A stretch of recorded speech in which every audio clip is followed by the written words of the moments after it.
I didn't get these ones though. My ones after. Take us through that strip sack and then seeing Jordan Brooks pick it up after.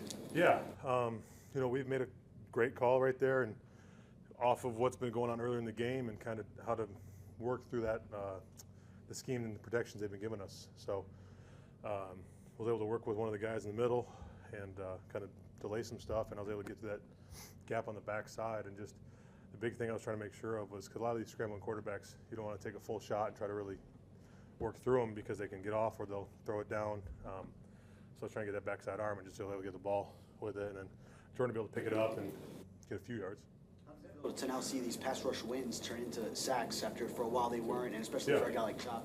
Yeah, I think in general, and all the stuff up front only can happen because the guys and what they're doing in the back end.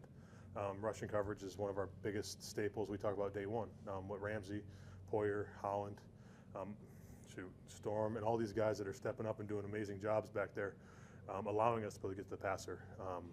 But seeing Chop, just the games he's had and the game he had today is incredible. I have all the respect to him. He's just a testament to just putting his head down and working and just listening from older guys and taking the teachings. Zach, 3 weeks ago you were looking at 2-6 with a big climb to get to where you are now.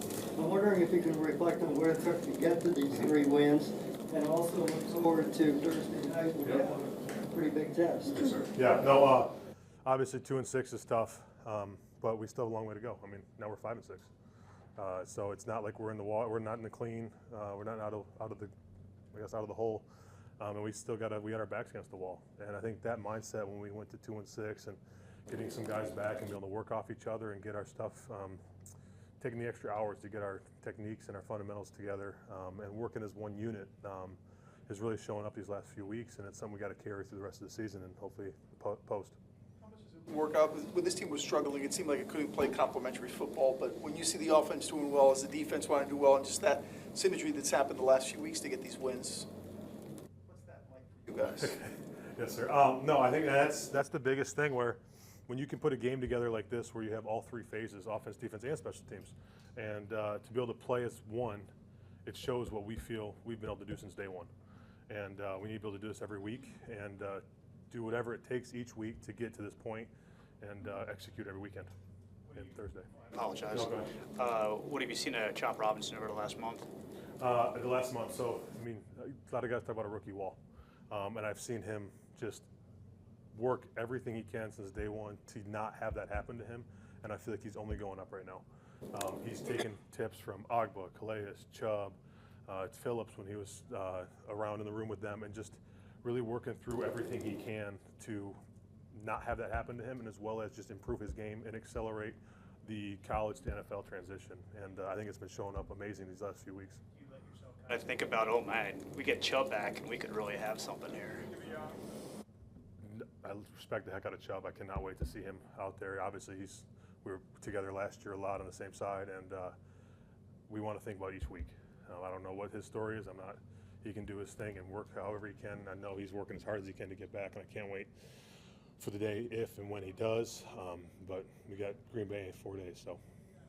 Zach, obviously New England had a different quarterback last time, but what did you learn about this Patriots offense in the first meeting that you kind of used to your advantage today? You know, I think it's obviously a new quarterback, and I think he's going to be a great quarterback. He's got a lot of gifts and abilities, and as he's working through this year and learning, I think it's going to be a lot of battles in the future. I'm excited for that. What do you do with 4 days to another NFL game? How do you get your body prepared?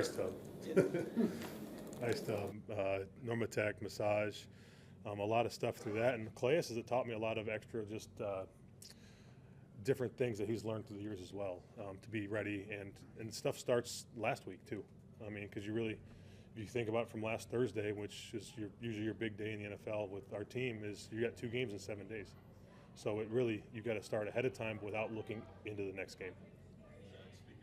Ice, it's supposed to be pretty cold on Thursday. Let's get ahead of the story before you hear about it all week. Mentally, how do you prepare to play in an environment like that? I try to not think about it at all. Obviously, growing up north, playing games in the upper thumb of the Upper Peninsula in November at Ferris, outdoors. I've played a lot of games like that, and there's some tips and things that you can do, but in reality, it's just go out there and play. The biggest thing is keeping loose, not letting it get tight. You glad they didn't trade Calais? What's that? Are you glad? How glad are you that they didn't trade Calais? There's no one's game I ever has come to respect more than Calais is up front in the D-line. Being with him this year and just the energy, the attitude, and the mindset he brings every week, it can't be matched. And that's the reason why he is who he is today. Doing what he's doing in 17 years.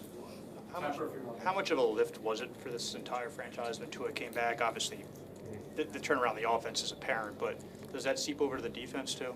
Absolutely. I mean, just the energy that you have, the competition in team, going one good on good or whatever it is during the week, and just really kind of honing, iron sharpens iron, and having Tua with his energy and just everything he's got going on back there offensively has just been incredible.